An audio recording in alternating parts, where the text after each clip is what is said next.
What's going on, my awesome friend? It's your boy, Matthew Bivens here. Thank you for hanging out with me. Thank you for clicking play on this episode and just chilling with having it all. I appreciate it. So I wanted to jump on here and share with you a couple of updates on some things before we get into today's episode, and all great things, I absolutely promise.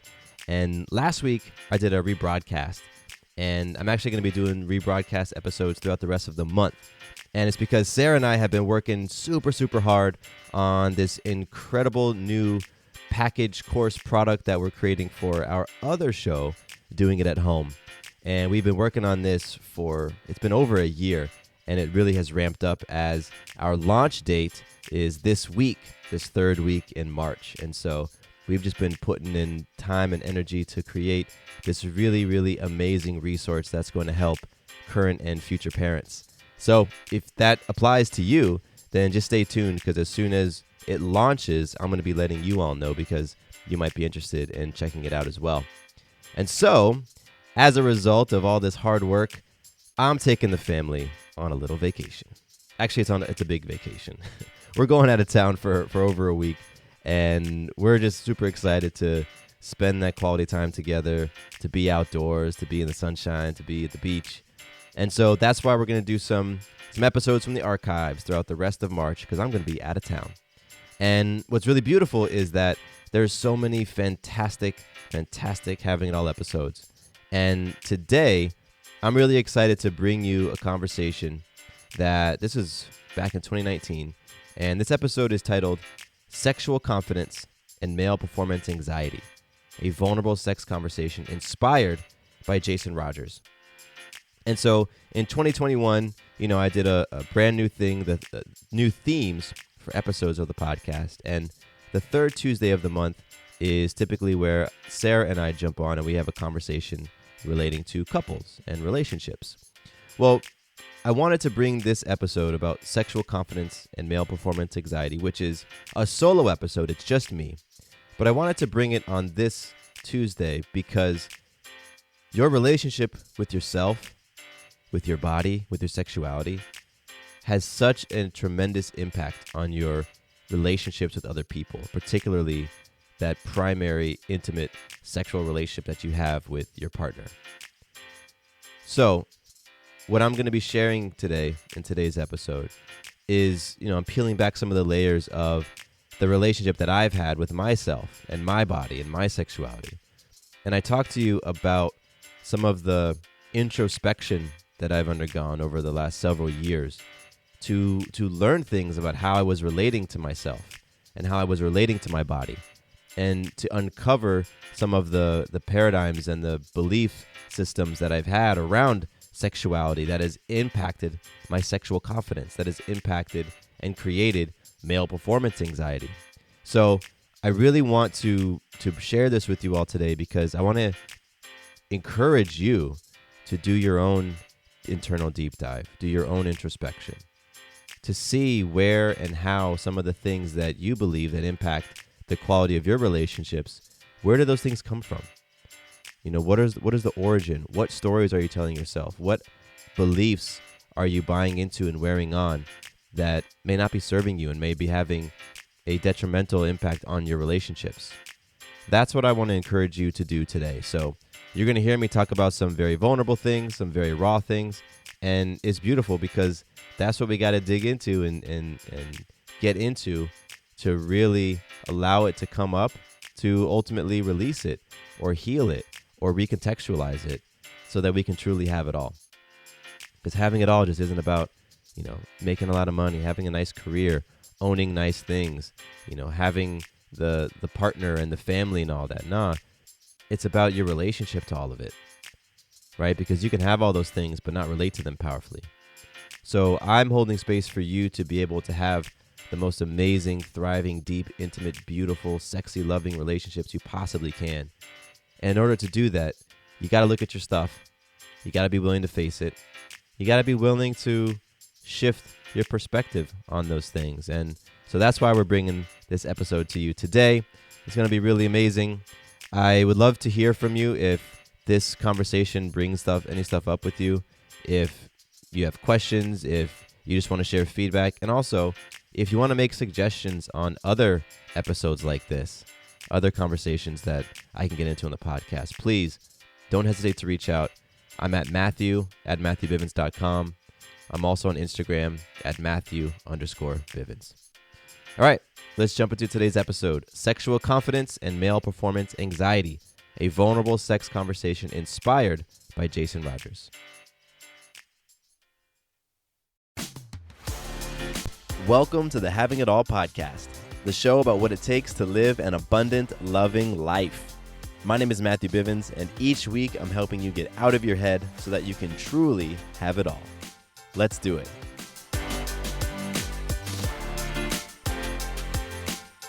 What's up? What's up? Welcome to the Having It All podcast.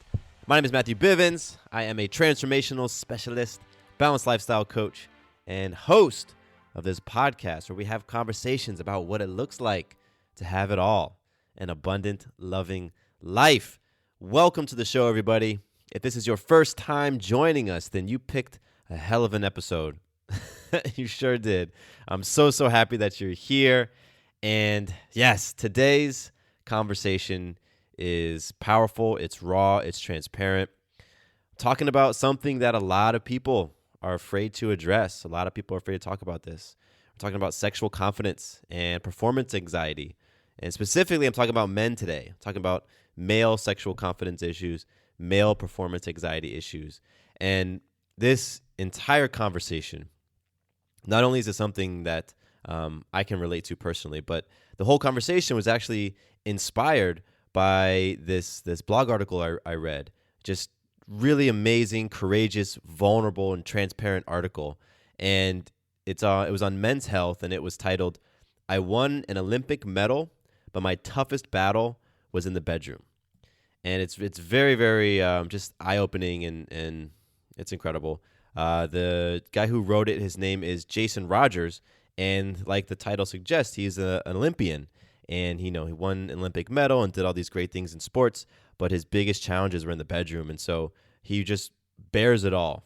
Like, honestly, he just spills, all of his experience out in this article. So I read it, and I knew that I wanted to bring this conversation to the podcast because I know that a lot of people, I know everybody listening is touched by this conversation in some way.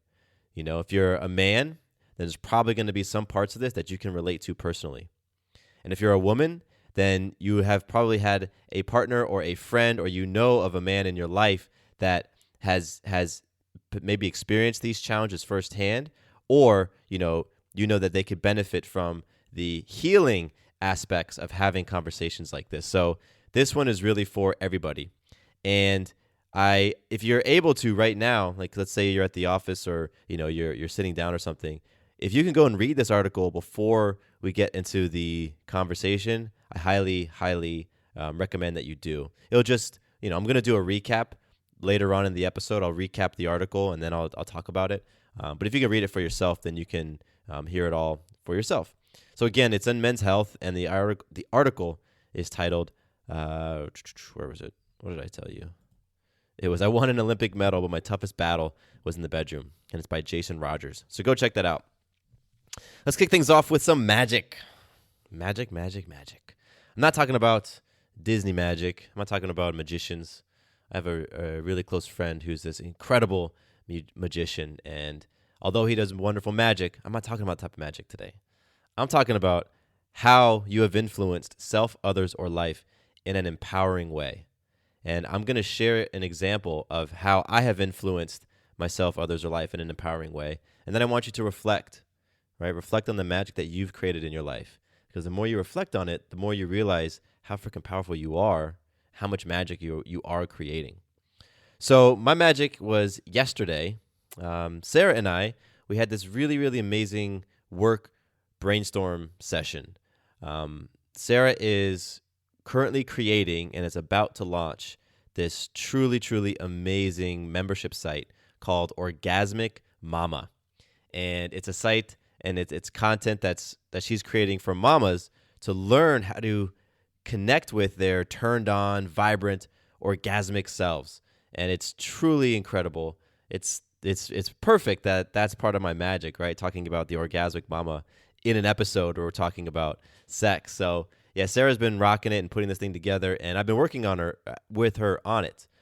So yesterday we were just mapping out some of the last content pieces. We were looking at the content that's already been recorded, putting together the plan for the launch. And this thing is launching on Mother's Day of this year, so May 13th. So just under 2 weeks is when Orgasmic Mama launches. And so just magical seeing this come together over the past several months, seeing Sarah just really, really lean into this, step into this. And it's amazing because it's called Orgasmic Mama. So, there's got to be, you can't have a product with that name if you're not walking the talk. So Sarah has really just been incredible with her own sexual goddess self. And it's been beautiful to watch that and to experience that. And now for her to take all of these things and put it into this membership site is just truly awesome. So that was my magic, spending time with her yesterday, working on Orgasmic Mama. And if anyone's interested, by the way, there's you can sign up now to be notified as soon as it launches on the 13th. You go to sarahbivens.com/OM for Orgasmic Mama. That's Sarah, SARAH, Bivens.com/OM. And you can learn about Orgasmic Mama. So that was my magic. Now is the time for you to reflect on your magic. Where have you influenced self, others, or life in an empowering way recently? Could have been today, yesterday, over the weekend, whenever. Take a moment, pause the episode, reflect on your magic. I want to send a little bit of love out there, listener love, because I love each and every one of you. I love that you share, in these conversations with me. I love that you give your time to, absorbing this information, just participating in all of this, because I think the more that, we're talking about having it all, the more we're talking about sex, the more that we're talking about healing, then that's really going to shift the consciousness of the globe. And I truly, truly believe that. So got to send that love back out to you all. Today's listener love goes out to David. Now, David has been a listener for several years, and we actually were able to connect on the phone 2 years ago. And that was awesome.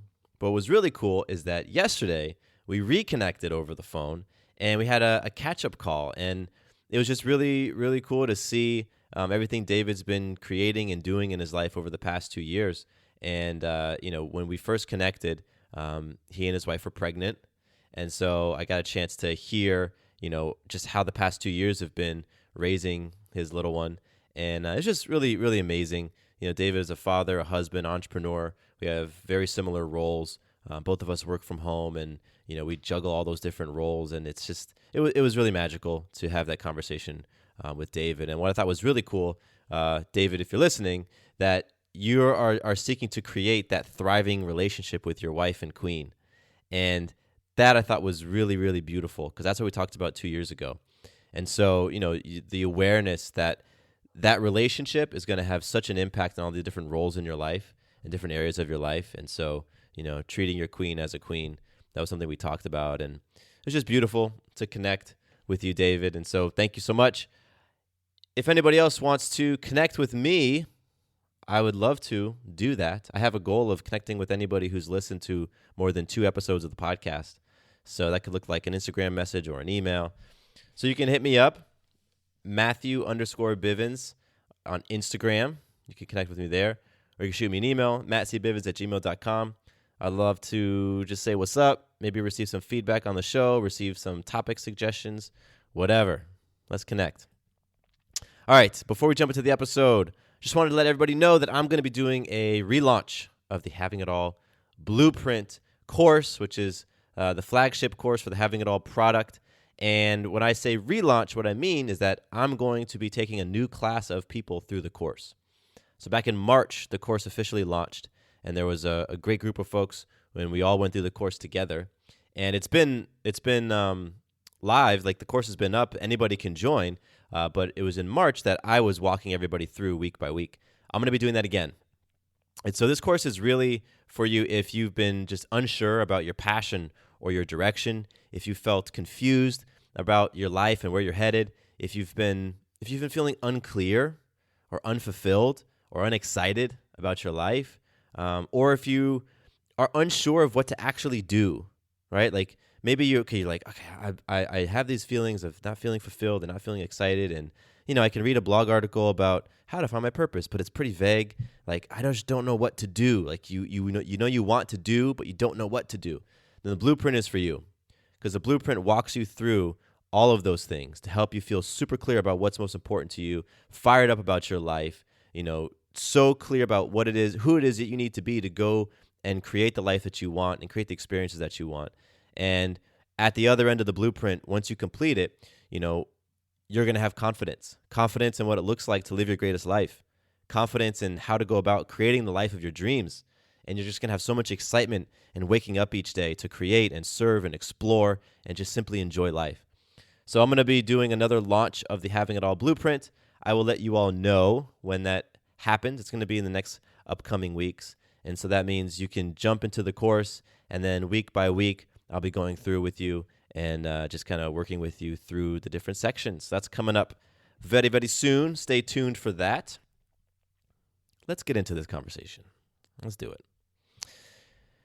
Now, once again, if you're in a space and you can read the article before you listen, I recommend, just so that you can read all of Jason's just sharing, his really open, honest sharing.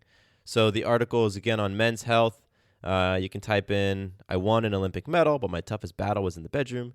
Jason Rogers. I think if you just go to Google, you type in Jason Rogers, Rogers, men's health, it'll probably pull it up there. So give that a read. But really, I want to first kick off. I have a couple things I want to do. I want to talk about why. I want to share with you why I'm talking about this. Why are we bringing this conversation to the podcast?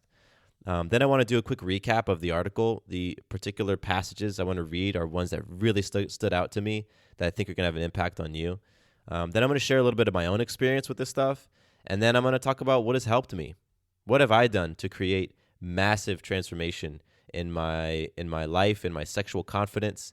What have I done to create massive healing, a lot of sexual healing, And I'm going to share with you some of those things. And then I'll close things off by talking about men, like for men, what can you do if you're feeling this way? And then women, what can you do if your partner or somebody is important in your life is feeling this way? So I'm going to touch a lot of ground in today's conversation. All right, so first up, why am I talking about this? The reason why I'm bringing this conversation to the podcast and why I bring any sexual conversation to the podcast is because I believe sexual energy is vital to your overall health and well-being. I believe it's vital. And it's not talked about enough. We don't talk about this stuff enough. And as a result, because sex plays such a huge part in our development, in our childhood, and as we come up through the years, it's such a big thing. We have, I think all of us can think back to major moments in our lives that have to do around sex and our sexual identity and sexual experiences. And for a lot of people, those moments are not empowering. They're not. And so they imprint on us on those young, impressionable ages. And then we have these traumas. Some of them are traumas with a capital T, some are traumas with a lowercase t, but they stay with us and we don't heal them. And as a result, we carry so much shame, so much guilt, so much judgment, so much fear, and we have all of these incredibly unhealthy attachments to our sexual partners. And it impacts our lives. It does. It impacts your health. It impacts your life in ways that so many people are completely unaware of. And what I have found and discovered and have been taught and have experienced is that sex can be a space where massive healing happens.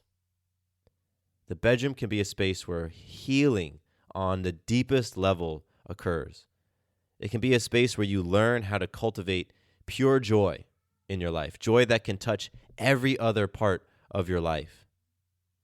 It's the bedroom is where you can really, truly feel connected to self, connected to others, connected to spirit, to source, to God, connected to life in very deep and very profound ways. But again, we're not talking about this stuff. And I wouldn't be talking about this if I didn't experience it firsthand. There's so much of what I'm going to share with you in this article by Jason Rogers that I've been there. He was describing me in so many ways. And now to be completely on a very other end of that spectrum, I wouldn't be having this conversation if I didn't experience it. I had very low faith in any of this stuff until I actually experienced it. And so I personally want to shift the conversation around sex. I want to shift it. Like, we have this Dr. Jekyll, Mr. Hyde thing, right? Like, we feel so ashamed about sex and we don't want to talk about it openly. You know, parents don't want to talk about it with their kids. They want to shield their kids from anything sexual. You don't want to talk about anything with your partner. You don't want to talk about it in a healthy way with your friends. Let's just keep it all closed off. Let's be isolated in it. We don't want to be open. We're embarrassed. We're reserved. That's one aspect. And then on the flip side, the Mr. Hyde is like, we're surrounded by sex. There's so many sexual conversations happening out in the media, out in culture. There's sexual messaging all over the place. I mean, you ever walk through a mall in America and pass by a Victoria's Secret? Like, it's just oozing with sex. But you could probably sit there in front of that store and people watch, and I bet you'll see people who are like shuffling behind, by, and you'll see the men like kind of glancing over to check out the posters, and you'll see parents covering their kids' eyes. It's like we're surrounded by this stuff, but we don't want to look at it. But those sexual messages have a huge, huge impact on our lives. It's like we're fascinated by sex, and we're terrified about it. And because of that, because there's so much fear and there's so much shame and all of that stuff, we completely miss the power that sex and sexual energy has to, like I've been saying, to heal, to manifest, to create joy. And so that's why I'm talking about this today. And right now in this conversation, it's about those deep fears and those judgments and the shame that men feel. Because men are just, creatures that don't talk. We just don't like to open up. It's the machismo, macho bullshit. We don't want to talk, right?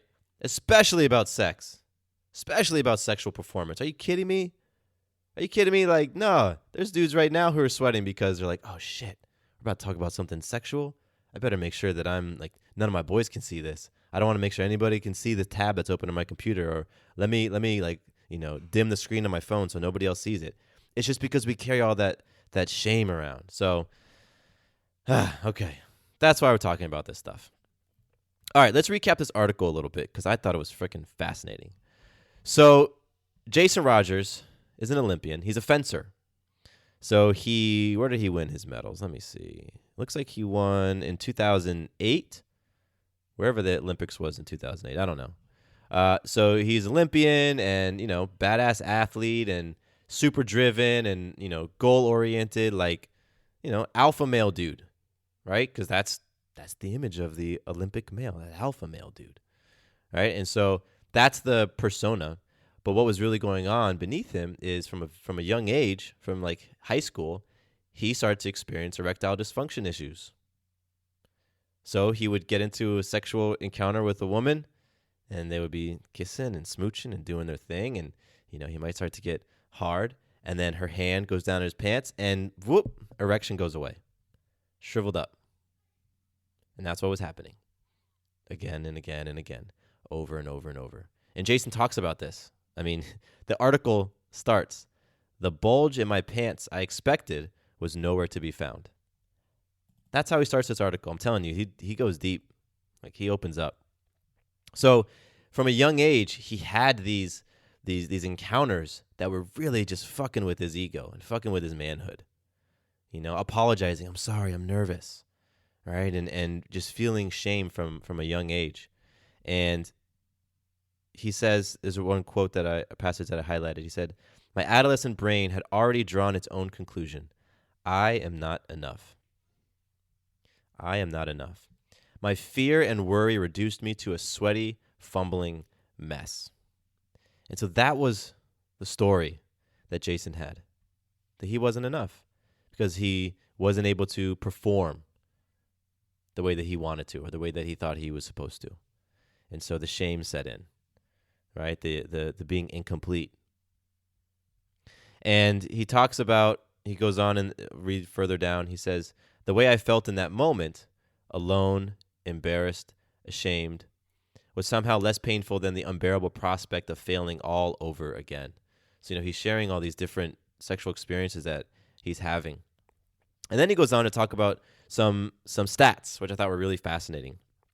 He talks about erectile dysfunction and how that term, when you hear erectile dysfunction, you typically think of older guys, right? Like older men experience erectile dysfunction. But He talks about how a lot of men under 40 grapple with the condition. Estimates range from 2% to about 40%. And here was something that, I keyed in on this stuff, and you're going to understand why. He says, the root of the problem can be medical, but more often, the cases are deemed to be psychological in nature. And then there's a quote, anxiety is the enemy of arousal. And this is coming from a sex counselor and author. Failing to perform, especially during early sexual experiences, can cause what is called trauma with a lowercase t. Remember I was saying that earlier? Trauma with a lowercase t.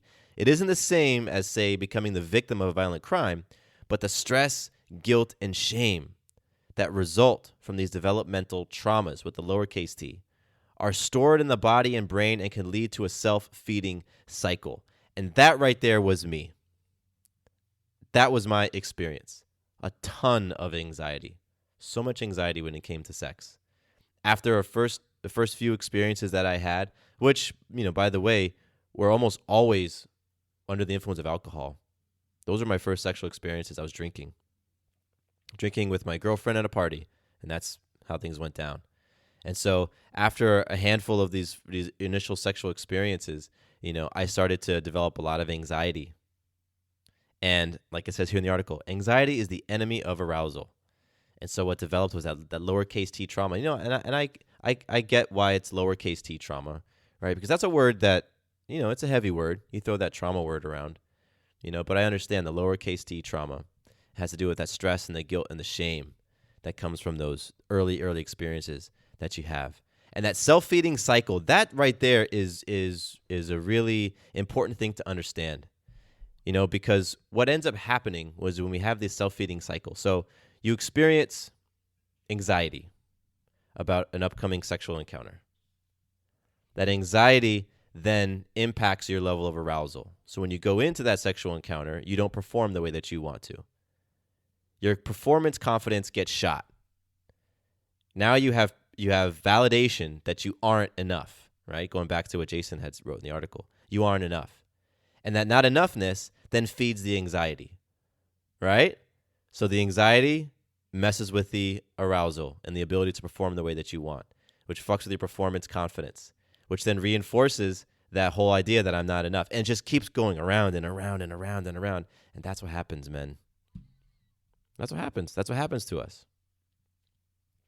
And so Jason goes on to talk about some of his Olympic or his athletic feats, and not really feats, but just experiences. And what he does really well in the article is connects how the conversation about masculinity and manhood from his sexual experiences started to mess with him when he was, in his sport. Like, started to fuck with him in his sport. And he talks about a match that he lost. And he even says, my opponent, a cocksure Italian, and he says, imagine the quintessential soap opera stud that makes even your grandma hot and bothered. That made me laugh.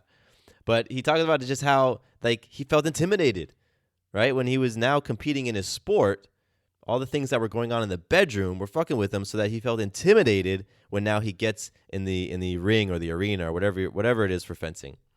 And I highlighted this part. He said, quivering as thick tears sloshed down my cheeks, a single deluded question tore through my mind. If I can feel this impotent when I'm supposed to be strong, how can I possibly respect myself as a man? Damn. This is some real shit, everybody. This is some real shit. And I think a lot of men have these sorts of conversations. How can I respect myself as a man if I'm not able to perform? If I'm not able to satisfy her or satisfy him? How can I respect myself as a man? That's the stuff that, these are the stories that we just start to run around in our minds. I'm not enough. I'm not a man. And, it's tragic and it sucks. And like Jason illustrates, it impacts your life outside of the bedroom. It was fucking up his ability to show up as an athlete in a sport that he had trained his whole life for. And this was in the Athens Olympics. So he was in the Olympics and he got beat.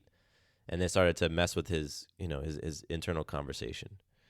So the article goes on, talks more about, getting potentially wanting to leave the sport, but then going back and training and going to the Olympics in, what is it, Beijing? Is that what I read here? I thought I read something like that. That was 2008 maybe. And then after, they win a medal, right? So he gets back on top in his sport, and there's a picture of him here on the podium with his teammates, and they're all smiling and they're all happy. He wins this medal, and then all of a sudden it's like the blitz of attention that comes after you win the Olympics. It's like new opportunities for sponsors and modeling gigs and all sorts of stuff, and parties and galas and fashion shows and all that stuff that happens.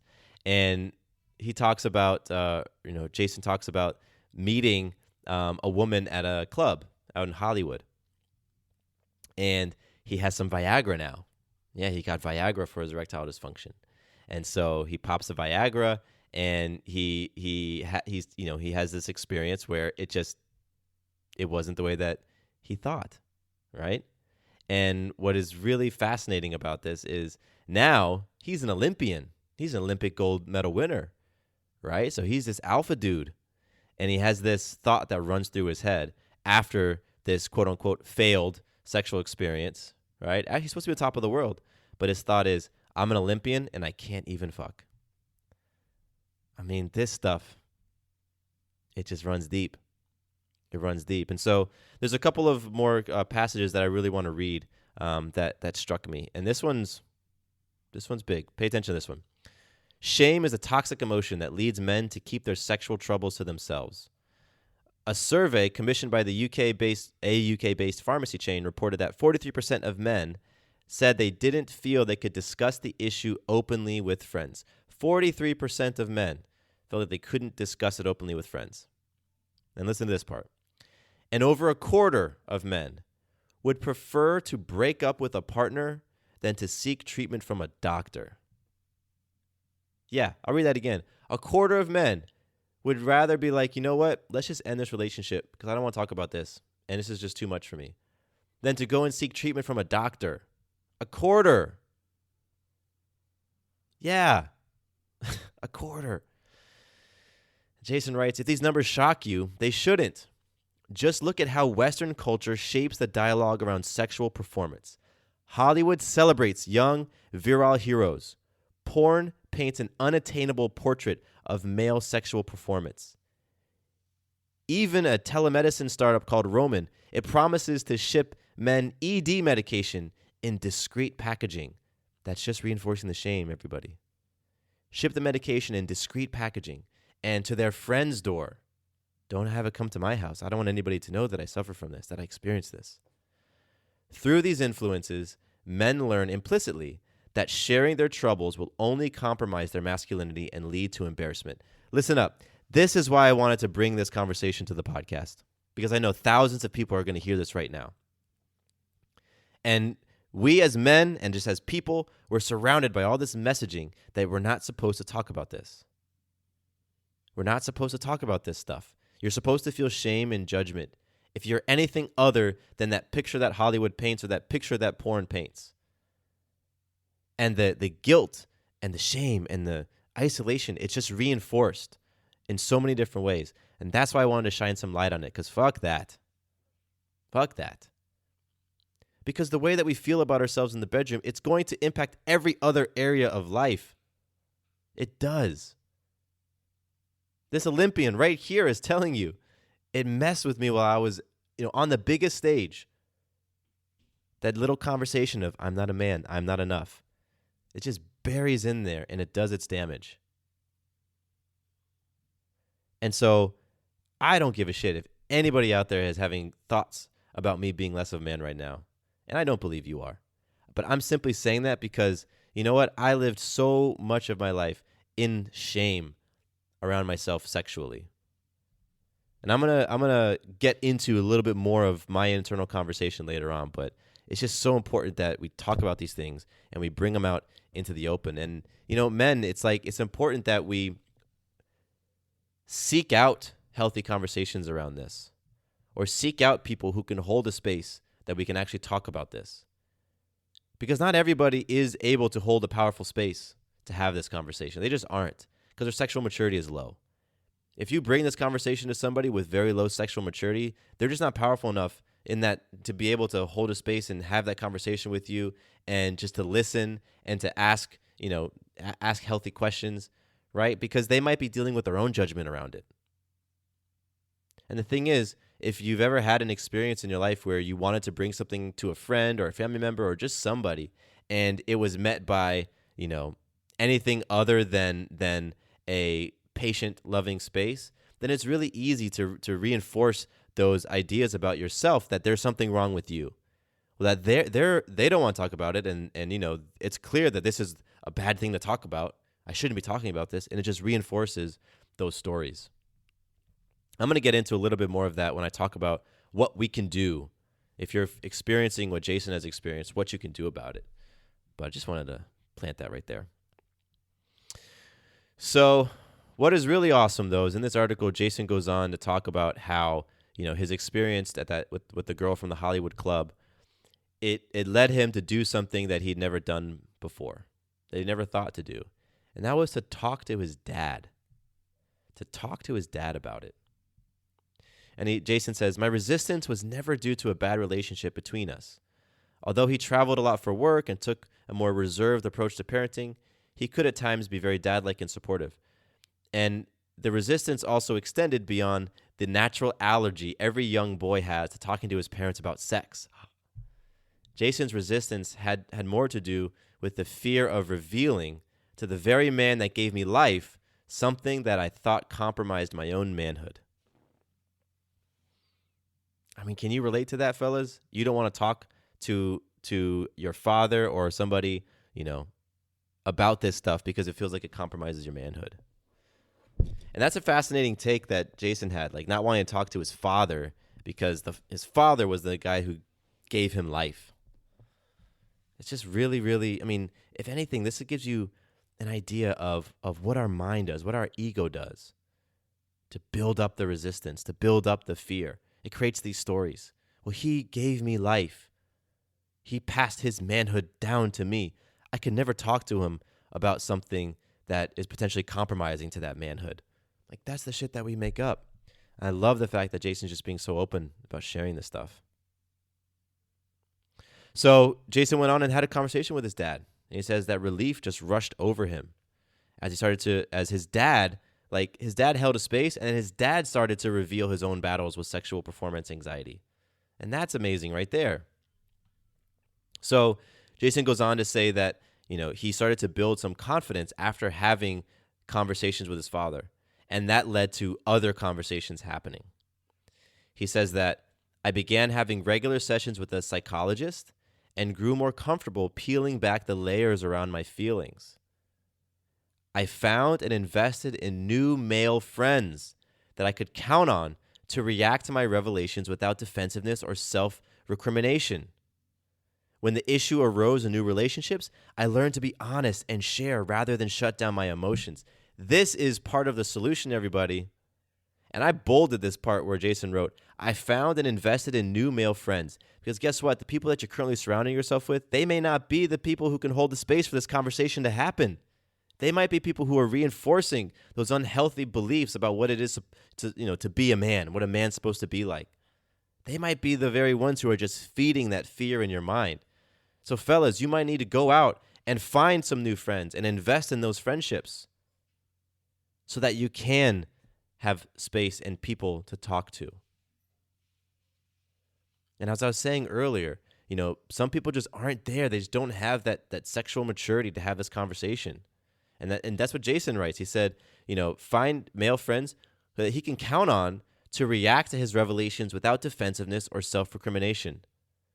Because if somebody is feeling those feelings for themselves and they just have very low maturity around it, they might get defensive. They may not want you to talk about it because you're talking about something that they're experiencing and they're not in a space to be able to address it. So you might have to go and find new groups of friends or find communities, find online communities where you can open up to and just share and talk about it. Powerful, powerful stuff. So Jason ends the article by talking about how grateful he is for his experiences. Even though he can look back on them and get frustrated at times, he's still grateful for the experiences because they taught him to be considerate, introspective, and suspicious of hubris, both within himself and others. And he closes by saying, like, hey, listen, although I'm sharing all of this stuff and it sounds like, I'm this big confident dude, I'm scared as hell sharing this because so many people are going to read it. And I thought that was pretty bold. Like, even though I'm terrified that family is going to read this who don't know any of these parts about me, like, he still put it out there. Still put it out there. And he closes by saying, I'm comforted by the fact that I now know that I can be competitive and gentle, strong and sensitive, confident and vulnerable. None of those apparent contradictions make me any less of a man. Powerful, bold, beautiful. I love it. And I'm so happy that I stumbled across this article because, again, there's so many parallels with things that I've experienced, and I know there's so many people out there who are experiencing the same exact thing. So now just a little bit about my own experience. I shared, some stuff while I was recapping the article, but for me, it wasn't erectile dysfunction. It was very, very low self-confidence. Like, my sexual confidence was very low. And for me, my biggest fear was having a premature ejaculation, like coming too fast, right? That was my big thing. And my anxieties, it sped up that orgasm almost every time. And so I would do all these different things to try to last longer. And you know what happened is I started to develop this really unhealthy relationship with my penis. Yeah. Like, I would get mad at him. I would blame him for what's going on. I'd be frustrated, And I really, at the time, was not really fully understanding that the things that were happening weren't physical things that were going on. It wasn't like I needed to, train myself more. It had way more to do with the things that were going on in between my ears. And so, I've talked in the past on this podcast about my attachment to porn, going back to very young, 9, 10 years old, being exposed to porn and just starting that habit that lasted for a long, long time, a very unhealthy relationship to porn. So there was a lot of comparison between myself and the people I saw in porn, these men that I would see go 30 minutes, an hour, 2 hours, or seemingly, I have no idea, but that was the story that I painted in my mind that, a true, strong, powerful man, like a real man, does not have premature ejaculation challenges. Like, a real man, when he wants to come, he comes. If he doesn't want to come, he doesn't come. And he's like strong, like hung as a horse. Like, you should see the gesture I'm doing right now as I'm saying that. And like, that erection is just hard as hell. And it's for the entire, 2 hours. Like, that was the story that I had in my mind. And so, it impacted me in a lot of ways. Like, I just felt intimidated by sex. And, it impacted me pursuing relationships. It messed with my confidence when it came to just talking to women. And when it came to, like, in the bedroom, like when I did have a girlfriend and we did have sex, it was just really interesting thing where I would feel on top of the world if we had a lovemaking session that was anything like what I saw in porn. Right? And like, the videos that I was watching, they weren't loving, gentle. It was just like, pop, pop. It was like that. Right? And so if I did anything like that and she had an orgasm, I felt on top of the world. And I didn't come first. Oh my gosh. I was the king. I was the king for like 5 minutes. Because afterwards those fears were creeping. Well, that was just one time, and maybe it was because you did this, that, and the other, and you had some caffeine, so maybe it was the caffeine, and you masturbated earlier, so that was probably it too. Like, all of that stuff would go in my mind. But then if I ever had a sexual encounter, which was most of the time, that was not like what I saw in porn, which was like, again, 90% of the time, then I would feel less than a man. I feel like less than a man. And so I had zero conversations about this stuff with anybody. Nobody. I did not talk to anybody about this. Not my father or my buddies or my girlfriends or nothing. Nope. And I was very, very shameful. I felt very isolated and very lonely. I felt like I was, one of the only people that I knew who was experiencing anything. There's a lot of judgment. I already talked about like the judgment towards my penis and just judgment towards myself. And just, again, felt very intimidated sexually. And I would try all the tricks because at the time I didn't recognize that there was deeper things going on. So I would try all these little tricks to try to last longer. I would masturbate hours before I thought I would have sex. And I don't remember when this movie came out, but I remember in the movie Something About Mary, there's that scene, that clean the pipes scene. He's the main character's about to go on a date with Mary, and his buddy's like, all right, did you get the car gassed up? Did you got, money in your wallet? Cool. Did you clean your pipes? And he's like, what? He's like, yeah, did you clean your pipes? And he's like, you got to jerk off before you go on a date, because otherwise you're going to have sex on the mind. And so I would do all the little tricks, all the different things. And it just, of course it wasn't helpful. And so my sexual confidence was very low, and it messed with my self-esteem outside of the bedroom too. And that was my experience for many years. It was just up and down. Sometimes I would feel okay. Other times I would feel less than. Sometimes I would feel on top of the world, and then I would feel at the very bottom. It was just up and down and up and down. And so what helped me? Because right now I'm in a very, very different space. Very different space, because a lot of healing has happened. A lot of healing. And I say the word transformation, and I say that word a lot. When you really understand what that word, to transform, right? That's like a caterpillar going to a butterfly. Like, there's a complete transformation that happens, and that is how I characterize my relationship towards sex, my relationship towards myself as a sexual being. It was a transformative one. And there's another number of things that helped me, and I'll start with just really the most, I think the most powerful. That was having partners who held a space for me to work through my challenges.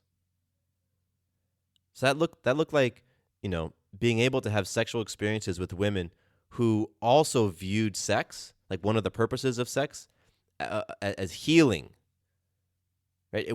We weren't there to just, get off, have orgasms, stress relief, pleasure. That wasn't the purpose. That was the purpose back in the day for me. And so the premature ejaculation and the anxiety and the fear and the shame was around this idea that, well, the purpose of sex is for both of us to feel good, and I'm not able to make her feel good, so I'm less than a man. But as my relationship towards sex evolved, and I recognized that that's not the purpose of sex. The purpose of sex is healing, manifestation, joy. So then to have partners and to find partners and to grow with partners that also held that purpose of healing, and they created a space for me to step in and work through these challenges I was having, the challenges in between my ears. That was huge for me. Huge for me. Like it was Sarah, just her being incredibly patient, allowing me to go slow, allowing me to talk about what was coming up. And I would talk during sex. Like, this is what's coming up right now. I would also talk afterwards, kind of like a debrief, like, hey, this is what I was feeling. And I was feeling this, and then that's why I did that. And they would say, oh, wow. And all through the process, Sarah would affirm me. And the other women that I was experiencing this healing with would affirm me. So having those partners, having a partner who held that space for me to work through my challenges was instrumental to my healing. But there was other things too.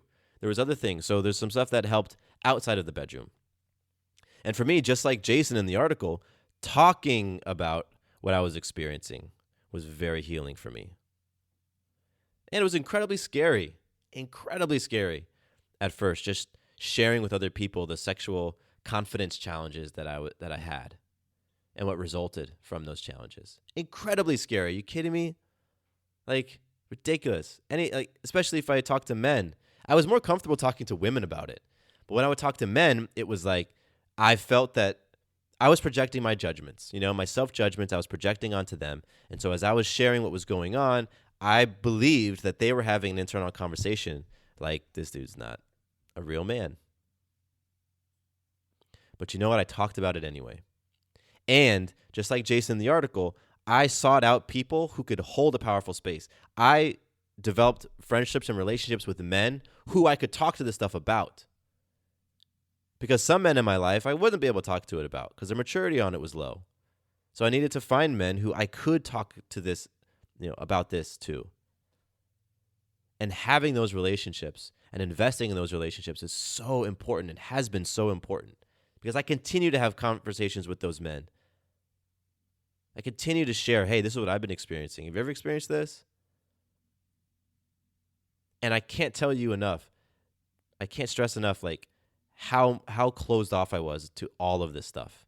Talking about it, asking questions. I would never ask a question to another man about something sexual. Never. But I realized that that's how healing happens. You can't keep the stuff in. So that was one of the things that helped me as well. And the final thing that helped me was really just recognizing that my own shame and my fears and my judgments, it was creating that closed feedback loop, what Jason in the article calls, where is it? He says, I can't remember where it is, but it's just that loop where you feel ashamed. Like for me, I was ashamed and fearful, which caused low performance confidence, right? Which then impacted how I performed, which made me ashamed and fearful, which caused low performance confidence. It was that loop. And once I kind of understood that that's what was going on, and I recognized like that loop was happening to me, then I could do things